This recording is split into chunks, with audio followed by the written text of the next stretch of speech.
आप सभी को मेरी तरफ से राधे राधे। कैसे हो आप सब? बिल्कुल मस्त होंगे, स्वस्थ होंगे। आज के इस वीडियो में हम बहुत डिटेल से डिस्कस करने वाले हैं सीबीआई सब इंस्पेक्टर की सैलरी के बारे में। यदि आप सीबीआई में सब इंस्पेक्टर बन जाते हैं तो आपको पहले महीने में कितनी सैलरी मिलेगी, आपको कौन कौन से अलाउंस मिलेंगे, सैलरी में बढ़ोतरी किस तरीके से होगी, रिटायरमेंट के टाइम आपको कितनी सैलरी मिलेगी, रिटायरमेंट के टाइम आपको कितने रुपए मिलेंगे, इन सभी के बारे में हम बहुत ही डिटेल से और बहुत ही सिस्टमेटिक तरीके से चर्चा करेंगे। देखो, सीबीआई में सब इंस्पेक्टर बनने के लिए आपको एसएससी सीजीएल का एग्ज़ाम पास करना होता है और उसमें भी आपको बहुत अच्छी रैंक लानी होती है। यदि आप एसएससी सीजीएल के एग्ज़ाम में बहुत शानदार वाली रैंक लेकर आते हो तो आप आसानी से सीबीआई में सब इंस्पेक्टर बन सकते हैं।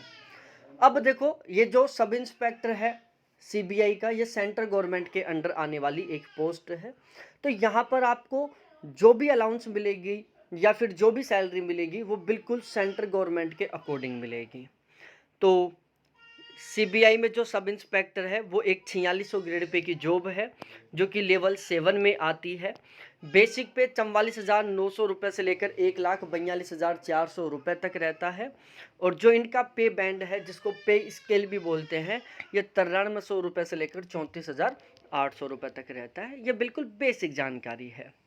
अब हम बात करते हैं सैलरी के बारे में कि आपकी सैलरी किस तरीके से तैयार होती है। देखो, आपका स्टार्टिंग का जो बेसिक पे है वो बनेगा 44,900 रुपये। ये आपका पहले महीने का बेसिक पे है। उसके बाद आपको मिलेगा डीए, जिसको हम डीएनएस अलाउंस बोलते हैं, महंगाई भत्ता बोलते हैं। डीए की जो फिलहाल में रेट है सेंट्रल गवर्नमेंट में वो है 55%। तो यदि मैं आपका जो बेसिक पे है 44,900 रुपये, उसका 55% निकालता हूँ तो वो निकल कर आता है 24,695 रुपये। ये मिलेगा आपको डीए। उसके बाद हम बात करते हैं एचआरए के बारे में, हाउस रेंट अलाउंस के बारे में। देखो, एचआरए के मामले में सेंट्रल गवर्नमेंट ने पूरे इंडिया को 3 कैटेगरी में डिवाइड किया है, 10%, 20%, 30%। यदि आपकी पोस्टिंग भारत के बहुत बड़े शहर है जैसे दिल्ली, मुंबई, कोलकाता, चेन्नई, बेंगलोर, हैदराबाद, इनमें रहती है तो आपको एचआरए 30% के अकॉर्डिंग मिलेगा। यदि आपकी पोस्टिंग बिल्कुल रूरल एरिया में होती है तो आपको 10% एचआरए मिलेगा और यदि आपकी पोस्टिंग बीच के कैटेगरी के शहरों में रहती है तो आपको 20% के अकॉर्डिंग एचआरए मिलेगा। ध्यान रखना, यदि आप एसएससी सीजीएल के थ्रू सीबीआई में सब इंस्पेक्टर बनते हैं तो आपको या तो 20% के अकॉर्डिंग एचआरए मिलेगा या 30% के अकॉर्डिंग एचआरए मिलेगा। आपको कभी भी 10% के अकॉर्डिंग एचआरए नहीं मिलेगा। आपका जो बेसिक पे है 44,900 रुपये, यदि हम इसका 30% निकालते हैं तो ये निकल कर आता है 13,470 रुपये, क्योंकि यहाँ पर हम एचआरए 30% के अकॉर्डिंग काउंट कर रही हैं। उसके बाद आपको मिलेगा टीपीटी। टीपीटी के मिलेंगे आपको 5,580 रुपये, जिसमें 3,600 रुपये आपको ट्रांसपोर्टेशन अलाउंस के मिलेंगे और इस 3,600 रुपये का भी आपको डीए मिलेगा 55% के अनुसार। तो दोनों को जोड़कर टोटल अमाउंट बनता है 5,580 रुपये।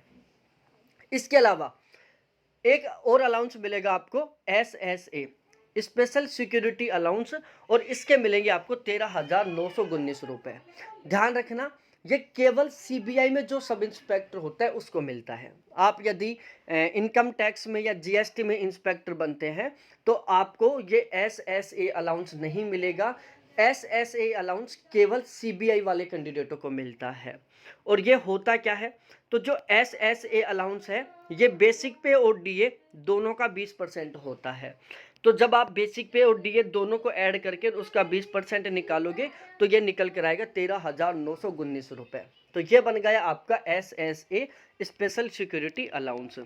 तो इन सभी को मिलाकर आपकी पहले महीने की जो ग्रोस सैलरी है वो बनेगी 1,02,564 रुपये। मतलब पहले महीने की सैलरी 1,00,000 पार गई। उसके बाद कुछ कटौतियां होंगी। सबसे पहली जो कटौती होगी वो होगी एनपीएस की। एनपीएस के कटेंगे 6,959 रुपये। एनपीएस का सिस्टम क्या होता है, देखो, जिस दिन आपकी ज्वाइनिंग होगी उसी दिन आपका एक एनपीएस अकाउंट खोला जाएगा।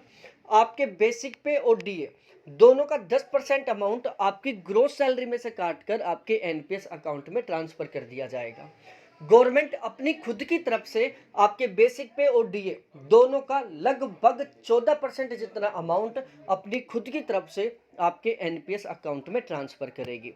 मतलब हर महीने आपके एनपीएस अकाउंट में कितना अमाउंट आएगा, टोटल 24%, 10% जो आपका कटा, 14% जो गवर्नमेंट ने आपको प्रोवाइड करवाया, और फिर उसके ऊपर आपको लगभग 8 से 9% के अकॉर्डिंग ब्याज मिलेगा। और जब आप रिटायरमेंट लेकर आओगे तो विद इंटरेस्ट के साथ सारा का सारा अमाउंट आपको वापस मिल जाएगा।